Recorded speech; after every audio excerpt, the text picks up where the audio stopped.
Good afternoon. હાલો, આપણે આજે જે ધોરણ 11 ની અંદર નામામાં આપણે નાણાકીય પત્રકો પણ આપણે એને કઈ રીતે ઓળખવાનું છે કે વાર્ષિક હિસાબો પ્રકરણ 5 ની શરૂઆત કરી છે ને આપણે.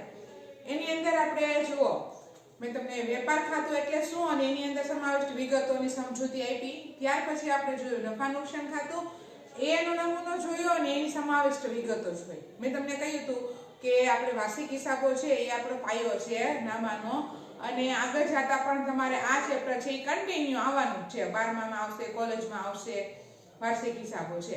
હા, એના સ્વરૂપ બદલાતા જશે. તો આપણે જે આ માહિતી એનું ફોર્મેટ છે ને એ સમજવું અને શીખવું ખૂબ જરૂરી છે. મેં તમને કહ્યું હતું કે ભાઈ એની વિગતો છે એ યાદ રાખજો. વેપાર ખાતાની ઉધાર બાજુ કઈ કઈ વિગત આવે, જમા બાજુ કઈ વિગત આવે, એ ઉપરાંત નફા નુકસાન ખાતાની ઉધાર બાજુ શું આવશે, જમા બાજુ કઈ વિગતો આવે, આ ખૂબ જરૂરી છે. હવે બીજી આજે જે આપણે જોવાનું છે એ પાક્કા સરવૈયાનું પત્રક જોવાનું છે, એટલે કે પાક્કું સરવૈયું. મેં તમને પહેલા જ કીધું હતું કે અહીંયા આપણે વેપાર ખાતું, નફા નુકસાન ખાતું અને પાક્કું સરવૈયું એમ 3 વસ્તુ તૈયાર કરવાની છે. તો પાક્કા સરવૈયાનું જે પત્રક તૈયાર કરવાનું છે એ હવે ઓલા બે ખાતું છે અને આ શું છે? પત્રક છે. આ શું છે? પત્રક છે. તો હવે આ પત્રકનું ફોર્મેટ થોડું અલગ છે. તો આપણે એ જોઈએ કે કઈ રીતે છે. તો આપણે જોઈએ અહીંયા પણ આપણે ઓલો સૌજીભાઈનું શ્રી સૌજીનું તારીખ 31/3/2020 ના રોજનું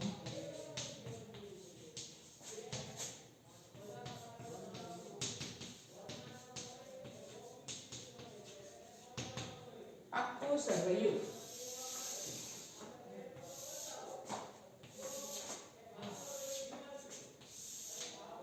હવે જો આપણે ખાતા જોયા ને એમાં તમને મેં સમજાવ્યું હતું કે ઉધાર અને જમા એમ બે બાજુ છે, પરંતુ અહીંયા આપણે પત્રક છે એટલે આને બે બાજુ નહીં, પણ અહીંયા આપણે ઉધાર બાજુ મૂડી દેવા આવશે એટલે એને જમા કહેવાય, અને અહીંયા આપણે જમા બાજુ મિલકત લેણા.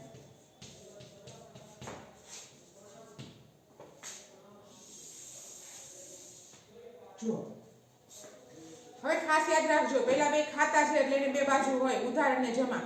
આ પત્રક છે અને પત્રક નથી, સોરી પત્રક છે અને બે બાજુઓ નથી, પરંતુ અહીંયા આપણે ઉધાર બાજુ એટલે કે ડાબી બાજુ મૂડી દેવા અને જમણી બાજુ મિલકત લેણા સ્વરૂપે. એટલે અહીંયા મૂડી દેવા એટલે દેવા હશે ને દેવા, એની હંમેશા કેવી બાકી હશે? જમા.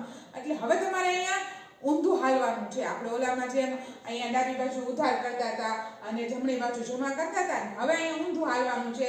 અહીંયા તમારે ડાબી બાજુ બધી વસ્તુ જમા કરવાની છે, એટલે કે જેની બાકી જમા હોય ને એ આપણે અહીંયા મૂડી દેવા બાજુ લેવાનું છે, અને જેની બાકી ઉધાર હશે ને એ અહીંયા જમણી બાજુ મિલકત લેણા બાજુ લખવાનું છે. આપણે મેં તમને ખાતાના પ્રકારો આ ચેપ્ટર ભાગ 1 ની અંદર આપણે શીખી ગયા ખાતાના પ્રકારો. એના આધારે આપણે ક્યાં ખર્ચ ખાતું છે, કયું નુકસાનનું ખાતું છે, કયું ઉધાર થશે, કઈ આવક છે, કઈ જમા થશે, મિલકત છે તો મિલકતની ઉધાર બાકી હશે, દેવા હશે બધાય તો દેવાની જમા બાકી હશે. એ ખાતાના જો નામ અને એ બધી વસ્તુ આપણને યાદ હશે ને તો જ આપણે વાર્ષિક હિસાબો છે એ સારી રીતે કરી શકવાના છીએ. એટલે ખાસ આ વસ્તુ યાદ રાખો તમે કે આપણે જે ખાતાના પ્રકારોનું જે પ્રકરણ શીખી ગયા છીએ એ જો હજી કોઈને ખબર ન પડતી હોય તો હજી એકવાર જોઈ લેજો, યાદ કરી લેજો ફરીથી. કારણ કે આપણે અહીંયા બાકીઓ કાચું સરવૈયું મેં તમને કરાવ્યું એની અંદર આપણે બે જ વસ્તુ શીખ્યા, ઉધાર બાકી અને જમા બાકી. ત્યાં આપણે સળંગે બધી વસ્તુ લખી દીધી હતી, પરંતુ અહીંયા આપણે એને યાદ રાખવાનું છે ઉધાર બાજુ અને જમા બાજુને. તો હવે અહીંયા આપણે જોઈએ આની વિગતો.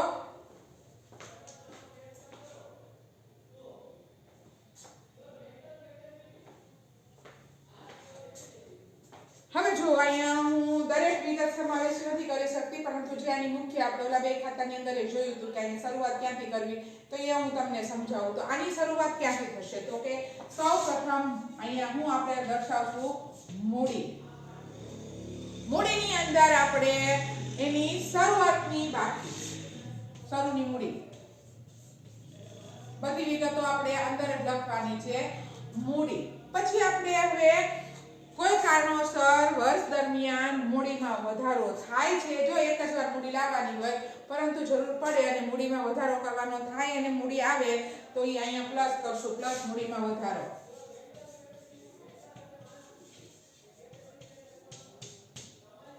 ત્યાર પછી મૂડી પર વ્યાજ, કારણ કે મૂડી તમને રોકી છે અને એની ઉપર તમને જે પેઢી વ્યાજ ચૂકવશે એ તમારી આવક જ બને છે એટલે મૂડી પર વ્યાજ એમાં શું થશે? પ્લસ. ત્યાર પછી હજી એક વસ્તુ એની અંદર ઉમેરાશે એ છે ચોખ્ખો નફો. તમને યાદ હોય તો નફા નુકસાન ખાતે આપણે જોયું હતું કે એનું પરિણામ શું મળે આપણને? ચોખ્ખો નફો. આ જો ખોટ હશે તો એ આપણે શું કરશું? અહીંયા બાદ કરશું તો ચોખ્ખો નફો. હવે આનો આપણે અહીંયા સરવાળો હજી અંદર જ રાખીએ છીએ કેમ કે હજી એની અંદરથી આપણે બાદ કરવાની છે વસ્તુ અને બાદ આવશે શું? કઈ કઈ વસ્તુ બાદ આવશે? તો કે ઉપાડ, પછી ઉપાડ પરનું વ્યાજ, ત્યાર પછી ચોખ્ખી ખોટ. હવે આ સરવાળો બાદ કરી અને જે રકમ આવે એ હવે તમારે બહાર મૂકવાની છે.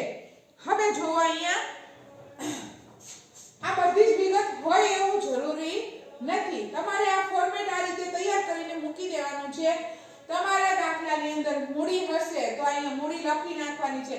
જો વધારાની મૂડી એવું આપ્યું છે દાખલાની અંદર કે વધારાની મૂડી લાવ્યા તો જ અહીંયા પ્લસ કરવાની છે, નહીં તો ના ન આવે. મૂડી પર વ્યાજ ગણવાનું કીધું છે તો અહીંયા આવશે.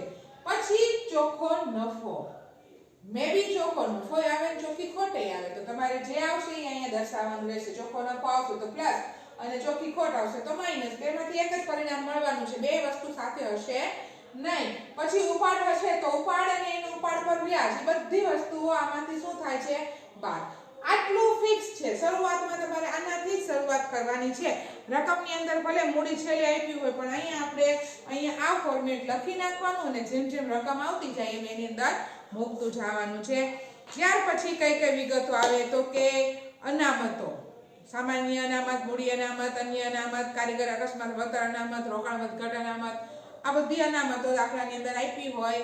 તમે અનામત શા માટે આપણે ધંધામાં રાખતા હોય કે કોઈ પણ પ્રકારની આકસ્મિક જરૂરિયાતો ઊભી થાય તો આપણે એક પ્રકારને ઘરે કેમ આપણે નાનો ગુલ્લક ગલ્લો રાખીએ છીએ કે એની અંદર બચત કરતા હોઈએ છીએ કે જ્યારે જરૂર પડે ત્યારે ફોડીને એમાંથી આપણે વસ્તુ પૈસા વાપરતા હોઈએ. અત્યારે બેંકોએ એનું સ્વરૂપ લઈ લીધું છે કે આપણે જે બચત છે એ બેંકમાં આપણે મૂકી આવીએ છીએ. આપણા સામાન્ય વ્યક્તિની વાત છે અને જરૂર પડે ત્યારે એમાંથી આપણે રકમ લાવીએ છીએ અને એનો ઉપયોગ કરીએ છીએ.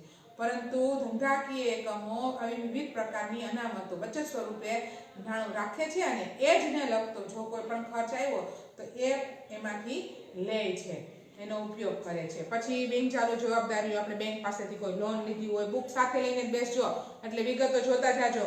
બેંક પાસેથી કોઈ લોન લીધી છે, અન્ય નાણાકીય સંસ્થાની લોન લીધી હોય, બાંધી મુદતની થાપણો હોય, સગા સંબંધી મિત્રો પાસેથી લોન લીધી હોય, કોઈ પણ પ્રકારે આપણે કોઈની પણ પાસેથી ઉછીનું નાણું લીધું છે તો એ આપણી દેવું બને છે અને એની અહીંયા કઈ બાજુ દર્શાવવામાં આવશે? બધી વિગતો મૂડી દેવા બાજુ.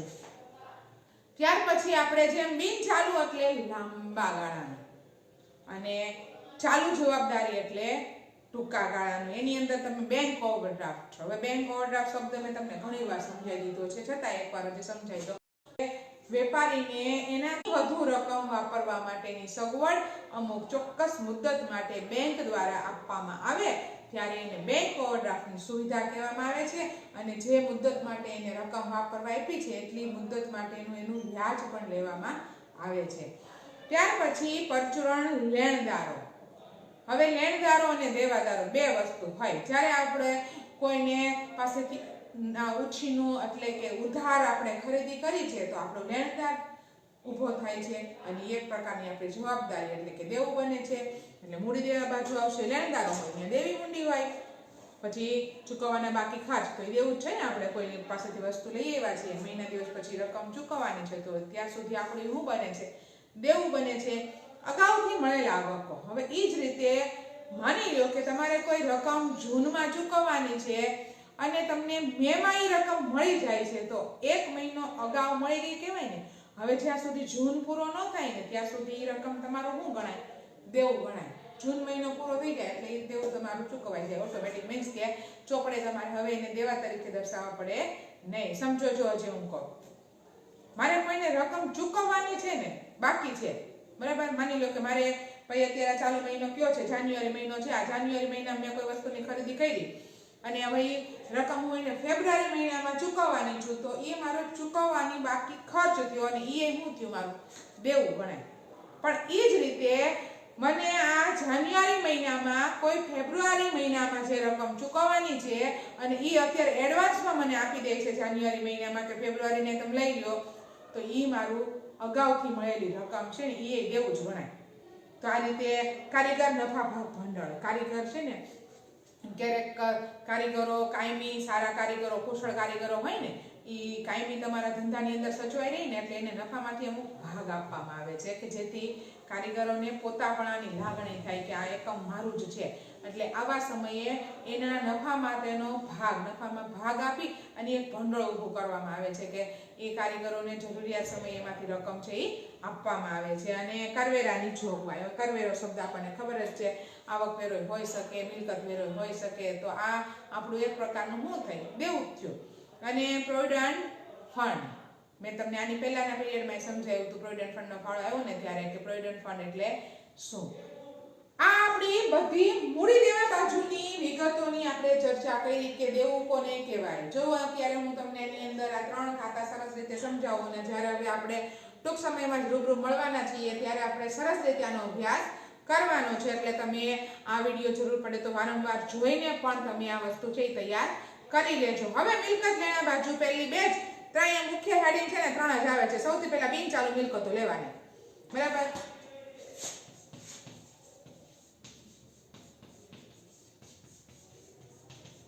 બિનચાલુ મિલકતો, ત્યાર પછી ચાલુ મિલકતો, ત્યાર પછી રોકાણો આવે છે, લોન અને ધિરાણ,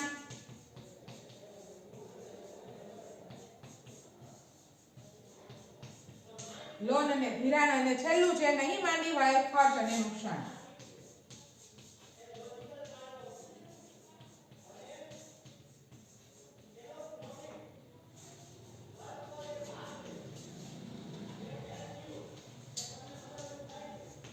જુઓ, મુખ્ય 4 હેડિંગ આવશે. બિનચાલુ એટલે લાંબા ગાળાનું.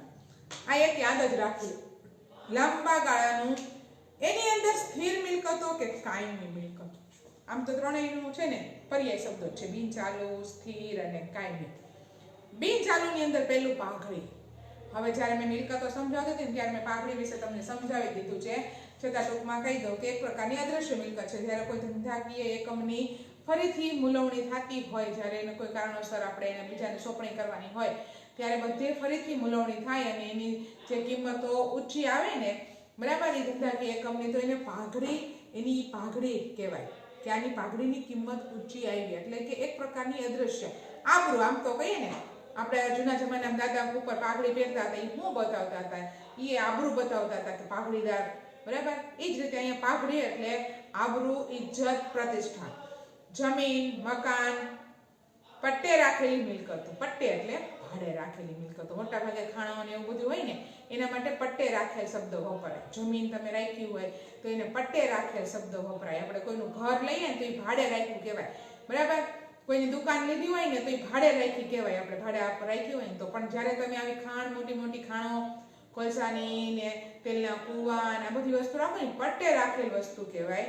પછી યંત્રો, ફર્નિચર અને ફિટિંગ્સ, પેટર્ન્સ, ટ્રેડમાર્ક, કોપીરાઇટ, આ બધા શબ્દો સમજાવેલા છે, છતાં એકવાર રિપીટ કરી દો. પેટર્ન્સ એટલે જ્યારે કોઈ એક પેટર્ન આપણે તૈયાર કરી હોય અને પછી એ આપણે વસ્તુને આપીએ છીએ એટલે કાયમી તમને એક આવક ઊભી થઈ જાય છે, એટલે એક પ્રકારની મોટી કાયમી મિલકત છે. ટ્રેડમાર્ક એટલે કોઈ એક ચિહ્ન આપો છો તમે કોઈ એક ઉત્પાદિત વસ્તુને. અને કોપીરાઇટ એટલે લેખકને મળતો આ રાઇટ, કે કોપી એટલે પુસ્તક. એ પુસ્તક લખ્યું છે અને હવે પુસ્તક જ્યાં લગીને એનું વેચાણ થશે ત્યાં સુધી એની ઉપર આવકના અમુક ટકાનો હક છે એ લેખકનો છે, એને કોપીરાઇટ કહેવાય. અને ઢોર ઢાખરને પણ મિલકત જ ગણવામાં આવે છે, કારણ કે જે માલધારી લોકો છે એ બધા માટે તો ઢોર ઢાખર એની મિલકત છે. અને વાહનો, છૂટા ઓજારો, સરકારી જમીનગીરીમાં રોકાણ, પ્રોવિડન્ટ ફંડમાં રોકાણ, શેર ડિબેન્ચર કે બોન્ડમાં રોકાણ, ટૂંકમાં રોકાણ શબ્દ આવ્યો એટલે મિલકત. કોઈ પણ જગ્યાએ તમે ગમે એ રીતે રોકાણ કર્યું છે એ તમારી શું બને છે? મિલકત બને છે. પછી છે ચાલુ મિલકતો, આખર સ્ટોક. મેં તમને વેપાર ખાતામાં યાદ હોય તો વેપાર ખાતાનું ઉધાર બાજુ આવ્યો તો શરૂઆતનો સ્ટોક અને વેપાર ખાતાની જમા બાજુ આવ્યો તો આખર સ્ટોક. ઈ ને આ બે આખર સ્ટોક એક જ. તમારે જે દિવસે હિસાબ કરો છો ઈ દિવસનો સ્ટોક કેટલો છે એને આખર સ્ટોક કહેવાય. બીજે દિવસે ઈ શરૂઆતનો સ્ટોક બની જાય એટલે ટૂંકા ગાળા માટેનો હોય. ત્યાર પછી પરચુરણ, દેવાદારો. હમણાં લેણદારો આવ્યા હતા એમ જ, એને આગળ પરચુરણ ન લગાડો, ખાલી લેણદારો દેવાદાર હોય તો અહીંયા જ આવશે. રોકડ સિલક, બેંક સિલક, સ્ટોર્સ અને સ્પેર પાર્ટ્સ. ધંધાની અંદર વસ્તુનું ઉત્પાદન કરવા માટે કે વસ્તુને રાખવા માટે, જાળવવા માટે અમુક એવા સ્પેર પાર્ટ્સની જરૂર પડતી હોય તો એ મળવાની બાકી આવકો, જેમ સામે ચૂકવવાના બાકી ખર્ચ હતા ને એમાં એ મળવાની બાકી આવક એ આપણું શું થયું? એક પ્રકારનું લેણું થયું ને. કોઈની પાસે મારે રકમ લેવાની છે તો એ મારી મિલકત જ થઈ એક પ્રકારની, કારણ કે એની પાસે એટલી રકમ મારી લેણી છે ને. પછી ધીરેલી લોન, સામે લીધેલી લોન હતી, આ ધીરેલી લોન એટલે તમે કોઈને ઉછીની લોન આપી છે તો એ તમારે શું થયું? લેણું થયું. લેણું થયું એટલે કઈ બાજુ આવે? મિલકત લેણા બાજુ. લેણું ને દેવું આ બે શબ્દ યાદ રાખવાના તમારે. લેણી હુંડીઓ, હવે દેવી હુંડી અહીંયા આવે અને લેણી હુંડી અહીંયા આવે, ખાસ યાદ રાખવાનું. આમ જો ટ્રીક યાદ રખાય. અહીં દેવા છે તો દેવી હુંડી, લેણા છે તો લેણી હુંડી, અને એથી ઊંધું જવાનું. આ દેવા છે તો અહીંયા લેણદારો આવશે અને અહીંયા લેણા છે તો અહીંયા દેવાદારો આવશે. 4 વિગતો તો તમારે એમને યાદ રહી ગઈ અહીંયા. પછી કર્મચારીને આપેલ લોન એક પ્રકારનું આપણું લેણું થયું. ખરીદી પેટે ચૂકવેલ એડવાન્સ રકમ એડવાન્સમાં આપી દીધું. જ્યાં સુધી માલ ન આવે ને આપણી પાસે ત્યાં સુધી રકમ આપણી એની પાસે લેણી જ ગણાય, એટલે કે આપણી એક પ્રકારની મિલકત જ ગણાય. અગાઉથી ચૂકવેલ ખર્ચ, જેમ આપણને મેં સમજાવ્યું હતું કે અગાઉથી મળે રકમ તો એ આપણું દેવું થયું. એમ તમે કોઈને ફેબ્રુઆરી મહિનાના પૈસા છે એ તમે એને જાન્યુઆરીમાં ચૂકવી દો તો એ તમારું શું થયું? 1 મહિના માટેનું લેણું થયું. અને નહીં માંડી વાળેલ ખર્ચ અને નુકસાનમાં એક જ વસ્તુ આવે, પ્રસારિત મહેસૂલી ખર્ચ. એમાં કયા પ્રસારિત મહેસૂલી ખર્ચ એટલે શું? તો તમે જ્યારે કોઈ ધંધાકીય એકમની સ્થાપના કરો છો ને ત્યારે સ્થાપના માટે તમારે અમુક ખર્ચ કરવા પડે છે. એટલે જેમાં ઉદ્ઘાટન ખર્ચ આવી જાય, જાહેરાતનો ખર્ચ આવી જાય, બરાબર?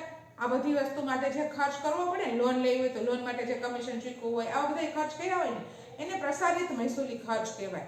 અને ધંધાકીય એકમની સ્થાપના વખતે આવો ખર્ચ બહુ મોટા પ્રમાણમાં થયો હોય તો આપણે ઈની વર્ષે એ બધી રકમ છે એ જો માંડી વાળીએ એટલે કે એટલો ખર્ચ કરીએ તો આપણે શરૂઆતમાં નાણું રકમ રોકડ સિલક ખૂટે. એટલે આપણે શું કરતા હોય, માની લો કે આવો કોઈ ખર્ચ છે એ મારે 50,000 નો થયો શરૂઆતનો ખર્ચ, તો આને હું પહેલે જ વર્ષે જો એ રકમ પૂરેપૂરી ધંધામાંથી લઈ લો તો ધંધામાં રકમ ખૂટે કે નહીં. એટલે આપણે શું કરીએ, આને દર વર્ષે એટલે કે 5 વર્ષ માટે આપણે દર વર્ષે કેટલી રકમ 10,000 રકમ છે એ દર વર્ષે આપણે માંડી વાળતા જઈએ તો આને પ્રસારિત મહેસૂલી ખર્ચ કહેવામાં આવે છે. હવે જો ત્યાર પછી આપણને ટી આકારનું ઊભા સ્વરૂપે પત્રક આપ્યું છે એ અત્યારે આપણે લેવાનું નથી. અત્યારે આપણે જે આ આડા સ્વરૂપે પત્રકનો અભ્યાસ કર્યો ને એ જ આપણે અત્યારે આ અભ્યાસક્રમમાં ધ્યાનમાં લેવાનું છે. ટી સ્વરૂપે જે પત્રક તૈયાર કરેલું છે એની પછીના પેજ નંબર ઉપર આપેલું છે એ આપણે કંપનીના વાર્ષિક હિસાબોને લગતું છે અને અત્યારે તો માત્ર આપણે આ ધ્યાનમાં રાખવાનું છે. તો જુઓ વિદ્યાર્થીઓ, સરસ રીતે તમે આ 3 પત્રકો તૈયાર કરો એટલે કે ઓલા 2 ખાતા અને એક આ પત્રક, એટલે આપણે દાખલાની અંદર આગળ વધી શકીએ. પછી એક બીજી વસ્તુ આવે છે હવાલાઓ. હવે હવાલાઓ એટલે શું? તો આપણે સાદી ભાષામાં કહીએ કે રસોઈ બની ગઈ અને પછી આપણે એને બનાવ્યા પછી બની જ ગઈ છે અને પછી આપણે જમવા ટાઈમે ચાખીએ અને આપણને એમ લાગે કે દાળમાં મીઠું ઓછું છે, શાકમાં ગળપણ ઓછું છે, બરાબર? તો અને પછી આપણે એમાં ઉમેરીએ છીએ અને એને કમ્પ્લીટ કરીએ છીએ. આ મેં સિમ્પલ ઉદાહરણ એટલા માટે આપ્યું તમને ખબર પડે કે ખૂટતું હતું એમાં નાખ્યું એટલે એ વસ્તુ પૂરી થઈ ગઈ. શીરો ગરમ હોય અને એમ લાગે કોઈને ચાખવા આપીને એમ કે ગળ્યો નથી, ઓછો ગળ્યો છે એટલે સાકરની વધુ જરૂર છે અંદર, તો આપણે ગરમ છે કે સાકર ભેળવી દઈએ તો સરસ મિક્સ થઈ જાય અને આપણો સ્વાદ જળવાઈ રહે. એમ આને પણ જ્યારે આપણે વાર્ષિક હિસાબો એટલે કે વર્ષના અંતે હિસાબો કમ્પ્લીટ કરતા હોઈએ ને ત્યારે આવી બધી ભૂલો આપણને પકડાઈ જાય ને ત્યારે આપણે સુધારી નાખીએ ને તો આપણે વાર્ષિક હિસાબો છે એ સાચા બને. એટલે આ હવાલાઓ છે એ શું છે તો કે આપણે જ્યારે કાચું સરવૈયું તૈયાર કર્યા પછી પણ કેટલીક વિગતો ભૂલી ગયા હતા ને એને આપણે નીચે નોંધ સ્વરૂપે તૈયાર કર્યા અને હવે એમાંથી જે પાકું સરવૈયું તૈયાર કરીએ છીએ ને ત્યારે આ બધા હવાલાઓની એમાં શું કરવાની છે આપણે મદદ લેવાની છે અને આપણે પાકું સરવૈયું પરફેક્ટ બનાવવાનું છે. અને બીજું કહી દો હવાલાની હંમેશા બે અસર આવશે. કોઈ એક જગ્યાએ ઉધાર થશે ને કોઈ એક જગ્યાએ જમા થશે. આપણે પછી જોઈએ છીએ હવે દાખલા ગણીએ ત્યારે બધી વસ્તુ સરસ રીતે. ત્યાં સુધી આ બધું તૈયાર કરો તમે સારી રીતે. Okay, thank you.